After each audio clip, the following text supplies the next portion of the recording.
இது ஃபர்ஸ்ட் மலேசியாவின் செய்திகள் உங்களுக்காக.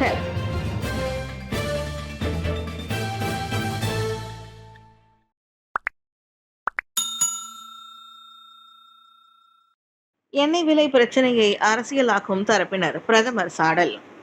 நாட்டின் கட்டுப்பாட்டிற்கு அப்பாற்பட்ட அனைத்துலக மோதலால் நெருக்கடி ஏற்பட்டிருந்தாலும் உயர்ந்து வரும் உலகளாவிய எண்ணெய் விலை பிரச்சனையை அரசியலாக்கும் சில தரப்பினரின் நடவடிக்கைகளை பிரதமர் ஸ்ரீ அன்வார் இப்ராஹிம் சாடினார். மேற்கு ஆசியாவில் தாக்குதல்கள் மற்றும் நெருக்கடிகள் உள்ளடக்கிய புவிசார் அரசியல் பதற்றங்களை உலகம் எதிர்நோக்கி இருக்கும் நிலையில் அச்சூழலின் உண்மையான யதார்த்தத்தை புரிந்து கொள்ளாமல் அரசாங்கத்தை தொடர்ந்து குறை சொல்லும் தரப்பினர் இருப்பதாக அவர் சுட்டிக்காட்டினார். பொருளாதாரம் வீழ்ச்சியடைந்து எண்ணெய் விலை தேக்கமடைந்துள்ள இந்த சூழ்நிலையை இன்னும் சிலர் தங்களுக்கு சாதகமாக பயன்படுத்திக் கொள்கிறார்கள். இது நமது தவறல்ல, ஆனால் இது ஒரு உலக போர்க்கால பிரச்சனை. ஆனாலும் தற்போதைய சூழலில் சில எதிர்க்கட்சியினர் நம்மை திட்டிக் கொண்டிருக்கிறார்கள். இந்த அரசியல் உலகம் கட்டுப்படுத்தப்பட வேண்டும், மேலும் ஒரு தீர்வை காண அனைவரும் ஒன்றிணைய வேண்டும் என்றார் அவர். நேற்று புக்கிட் பெராஜாமில் பெர்மதாங் பாசிர் பொது மண்டபத்தில் நடைபெற்ற பெர்மதாங் பாவ் மக்களுடனான ரமலான் நிகழ்ச்சியில் உரையாற்றிய பிரதமர் அவ்வாறு கூறினார். மே வரையில் போதுமான உணவு விநியோகம், பொதுமக்கள் பீதியடைய வேண்டாம். இந்த பண்டிகை காலம் முழுவதும் மே மாதம் வரையில் நாட்டில் உணவு விநியோகம் போதுமானதாக உள்ளதாக உத்தரவாதம் அளிக்கப்பட்டதாகவும் உள்ளது. உணவு விநியோகத்தில் எந்த இடையூறும் ஏற்படாமல் இருப்பதை உறுதி செய்ய கையிருப்பு விலைகள் மற்றும் விநியோக சங்கிலியை தமது அமைச்சு தினமும் கண்காணித்து வருவதாக அமைச்சர் ரத்தஸ்ரீ முகமது சாபு தெரிவித்தார். சந்தையில் எப்போதும் உணவு கிடைக்கவும் அதற்கான அணுகலை மக்கள் பெறுவதையும் உறுதி செய்யவும் தேவையான எவ்வித தலையீட்டு நடவடிக்கைகளை மேற்கொள்ள அரசாங்கம் தயாராக உள்ளதாகவும் முகமது சாபு கூறினார். மக்கள் பீதி அடைந்து பொருட்களை வாங்க வேண்டாம் என்றும் வதந்திகளால் பாதிக்கப்பட வேண்டாம் என்றும் அவர் கேட்டுக்கொண்டார். அதோடு தேவைகளுக்கு ஏற்ப பொருட்களை வாங்குவதோடு விவேகத்துடன் செலவு செய்து விரயத்தை தவிர்த்து உள்நாட்டு தயாரிப்புகளுக்கு ஆதரவளிக்கும்படியும் முகமது சாபு வலியுறுத்தினார். பேராக்கில் தமிழ் பள்ளிகள் மூடப்படும் நிலையிலிருந்து காப்பாற்ற நடைபெற்ற கருத்தரங்கு. பேரா மாநிலத்தில் தமிழ் பள்ளிகளை காப்பாற்றுவதற்காக ஜலபாங் வர்த்தக மையத்தில் உள்ள மண்டபத்தில் சிறப்பு கருத்தரங்கு நடைபெற்றது. பேரா மாநில தமிழ் பள்ளியின் வாரிய குழு மற்றும் பேரா பெர்சாத்துவான் கெபாஜிகான் அமல் மக்மூர் எனப்படும் அமல் மக்மூர் சமூக நல இயக்கத்தின் இணை ஏற்பாட்டில் நடைபெற்ற இந்த கருத்தரங்கில் கல்வி இலாக்கா தொடர்புடைய பல்வேறு அதிகாரிகளின் உரையும் இடம்பெற்றன. பேராவில் 134 தமிழ் பள்ளிகள் இருந்த போதிலும் அவற்றில் 60 தமிழ் பள்ளிகள் குறைந்த மாணவர்கள் கொண்டதாக உள்ளது. இந்த பள்ளிகள் மூடும் அபாயம் இல்லை என்றாலும் மாணவர்களின் தொடர்ச்சியான சரிவினால் இப்பள்ளிகள் இயல்பாகவே மூடும் நிலை ஏற்பட்டுவிடக்கூடாது. இதனை கருத்தில் கொண்டு நடத்தப்பட்ட இந்த கருத்தரங்கில் பல்வேறு கருத்துகளும் ஆலோசனைகளும் விவாதிக்கப்பட்டதாக அமல் மக்மூர் சமூக நல இயக்கத்தின் தலைவர் நாச்சிமுத்து கூறினார்.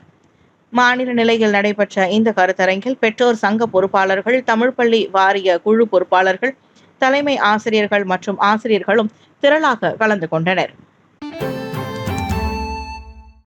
பொதுமக்களிடம் நன்கொடைகள் கோரவில்லை. KLJSPD பொதுமக்களிடம் நன்கொடைகள் கோரி நோன்பு பெருநாள் கொண்டாட்டத்திற்கான அழைப்பிதழை வெளியிடப்பட்டதாக கூறப்படுவதை கோலாலம்பூர் போக்குவரத்து விசாரணை மற்றும் அமலாக்கத்துறை JSPD மறுத்துள்ளது. இந்த போலி அழைப்பிதழ் வாட்ஸ்அப் செயலி மூலம் பரவுவதை மாலை மணி 5:50க்கு தங்கள் தரப்பு கண்டறிந்ததாக கோலாலம்பூர் JSPD தலைவர் ACP முகமது ஷம்ஷரி முகமது இசா தெரிவித்தார். கோலாலம்பூர் போலீஸ் தலைமையகத்தில் போக்குவரத்து பிரிவு வெளியிட்டதாக கூறப்படும் அந்த அழைப்பிதழ் அதன் அதிகாரப்பூர்வ கடித தாளில் அச்சிடப்பட்டிருந்ததும் சூப்பரிண்டென்டென்ட் ஜாமில் பின் அப்துல் எனும் நபரால் கையெழுத்திடப்பட்டிருந்ததாக ஒரு அறிக்கையில் ACP முகமது ஷம்ஷரி விவரித்துள்ளார். கோலாலம்பூர் போக்குவரத்து பிரிவு உட்பட அரசு மலேசிய போலீஸ் படையிலும் சம்பந்தப்பட்ட அப்பெயர் கொண்ட நபர் இல்லை என்பது கண்டறியப்பட்டுள்ளதாக அவர் மேலும் கூறினார். எந்த ஒரு தரப்பினரிடம் இருந்தும் நன்கொடைகளை கோரும் நோக்கத்துடன் அதிகாரப்பூர்வ கடிதம் எதுவும் வெளியிடப்படவில்லை என்பதை கோலாலம்பூர் JSPD வலியுறுத்தியுள்ளது. 2026 HRA ஆளில்லா விமானத்தின் மூலம் 2384 குற்றப்பதிவுகள். கடந்த மார்ச் 16ஆம் தேதி தொடங்கப்பட்ட 2026 HRA எனப்படும் நோன்பு பெருநாட்களுக்கான சோதனை நடவடிக்கை அமலாக்கத்தின் 3 நாட்களில் ஆளில்லா விமானத்தின் மூலம் 2384 குற்றங்கள் பதிவு செய்யப்பட்டுள்ளன. பதிவு செய்யப்பட்ட ஒவ்வொரு குற்றமும் ஆதாரமாக பயன்படுத்தப்படவிருப்பதோடு சம்பந்தப்பட்ட வாகனத்தின் உரிமையாளருக்கு விசாரணை அறிக்கையை சாலை போக்குவரத்து துறை JPJ வழங்கும் என்று அதன் அமலாக்க மூத்த இயக்குனர் டாக்டர் முகமது கிஃப்லி மாஹசான் தெரிவித்தார். இச்சோதனை நடவடிக்கையில் 4 முக்கிய குற்றங்கள் அடையாளம் காணப்பட்டதாக டாக்டர் முகமது கிப்லி கூறினார். இரட்டை பாதைகளில் முந்தி சென்ற 715 குற்றங்கள், சமிக்ஞை விளக்குகளை மீறிய 627 குற்றங்கள், இடதுபுறமாக முந்தி சென்ற அல்லது வரிசையை முந்தி சென்ற 539 குற்றங்கள் உட்பட அவசர வழித்தடங்களை பயன்படுத்திய 503 குற்றங்களே அவை என்றும் அவர் குறிப்பிட்டார். சாலை பயனர்கள் சட்டத்தை பின்பற்றுவதை உறுதி செய்வதே ஆளில்லா விமான பயன்பாட்டின் முக்கிய நோக்கமாகும். விபத்திற்கு வழிவகுக்கக்கூடிய ஒரு குற்றத்தை அவர்கள் செய்தால் விசாரணை செய்வதற்கான அறிவிப்பை நாங்கள் வெளியிடுவோம் என்றார் அவர். கர்ப்பிணி மனைவியை தாக்கிய ஆடவருக்கு தடுப்பு காவல். கடந்த ஞாயிற்றுக்கிழமை தனது கர்ப்பிணி மனைவியை தாக்கியதாக சந்தேகிக்கப்படும் ஆடவருக்கு நேற்று ஆயர்குரு மேஜிஸ்ட்ரேட் நீதிமன்றத்தில் 4 நாட்கள் தடுப்பு காவல் விதிக்கப்பட்டது. விசாரணைக்கு உதவுவதற்காக குற்றவியல் சட்டம் செக்ஷன் 323 கீழ் நேற்று முதல் அடுத்த வாரம் திங்கட்கிழமை வரையில் தடுப்பு காவலில் வைக்க மேஜிஸ்ட்ரேட் உத்தமான் அப்துல் கானி உத்தரவிட்டார். 1994 ஆண்டு குடும்ப வன்முறை சட்டம் செக்ஷன் 18 உட்பிரிவு ஏவின் கீழ் இவ்வழக்கு விசாரிக்கப்படுவதால் அதிகபட்சம் ஓராண்டு சிறை தண்டனை அல்லது அபராதம் அல்லது இரண்டுமே விதிக்கப்படலாம். மலாக்கா ஜாசின் தாமான் ஸ்ரீ கெமன்டோர் பகுதியில் உள்ள ஒரு வீட்டில் தனது கர்ப்பிணி மனைவியை அடித்ததாக கூறப்படும் உணவு விநியோக ஊழியரான அந்நபரை போலீசார் கைது செய்தனர். ஈரான் தாக்குதல் கத்தாரின் திரவ இயற்கை எரிவாயு LNG ஏற்றுமதி 5 ஆண்டுகளுக்கு பாதிப்பு, உலக சந்தை அதிர்ச்சி. மத்திய கிழக்கில் நிலவும் பதற்றத்தால் உலக எண்ணெய் சந்தை ஆட்டம் கண்டுள்ளது. இது பழைய செய்தி. ஆனால் வளைகுடா நாடுகள் மீதான ஈரானின் தாக்குதல்கள் காரணமாக கத்தார் நாட்டின் திரவ இயற்கை எரிவாயு அதாவது LNG ஏற்றுமதி கடுமையாக பாதிக்கப்பட்டுள்ளது. இது புது செய்தியாகும். உலகின் மிகப்பெரிய LNG எரிவாயு வழங்குநர்களில் ஒன்றான கத்தார் தனது ஏற்றுமதி திறனில் சுமார் 17 விழுக்காட்டை இழந்துள்ளது. இதனால் ஆண்டு வருமானத்தில் $20 பில்லியன் நஷ்டம் ஏற்பட்டுள்ளதாக கத்தார் எனர்ஜி நிறுவனம் கூறியது. இந்த வருமான இழப்பு மற்றும் எரிவாயு கட்டமைப்பு சேதாரங்களிலிருந்து மீட்சி அடைய 3 முதல் 5 ஆண்டுகள் வரையாவது ஆகலாம் என அந்நிறுவனம் கணித்துள்ளது. இது ஐரோப்பிய நாடுகள், இந்தியா, சீனா உள்ளிட்ட ஆசிய நாடுகளுக்கான LNG விநியோகத்தில் கடுமையாக பாதிக்கும். குறிப்பாக ஜப்பான், இந்தியா, பாகிஸ்தான் போன்ற நாடுகள் எரிசக்தி பற்றாக்குறை மற்றும் விலை உயர்வை எதிர்நோக்குகின்றன. இந்த பாதிப்பு உலகளாவிய மின்சார கட்டணம், போக்குவரத்து செலவு மற்றும் பொருளாதார நிலைத்தன்மையையும் பாதிக்கக்கூடும் என நிபுணர்கள் எச்சரிக்கின்றனர். மேலும் ஹார்முஸ் நீரிணை போன்ற முக்கிய கப்பல் போக்குவரத்து பாதைகளும் ஆபத்தில் இருப்பதால் உலகளாவிய வழங்கல் சங்கிலி மேலும் சிக்கலடைய வாய்ப்புள்ளது.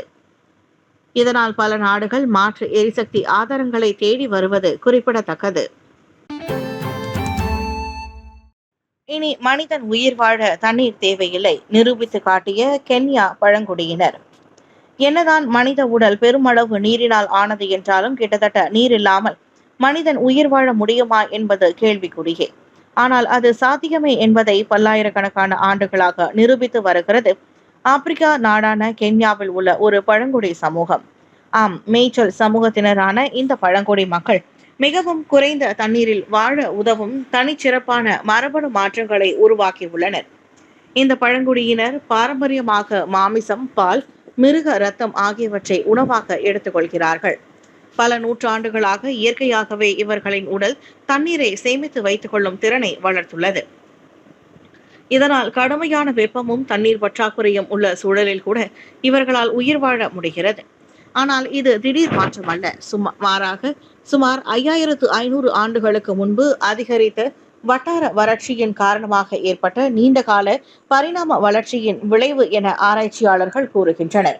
குறிப்பாக இம்மக்களின் சிறுநீரகங்கள் மிக அதிகமாக மாற்றமடைந்துள்ளதால் அவை தண்ணீரை மிகவும் திறம்பட சேமித்து அதிக அளவிலான மிருக புரதத்தை எடுத்துக்கொண்டு உடலுக்கு எந்த பாதிப்பும் இல்லாமல் செயல்படுத்த முடிகிறது.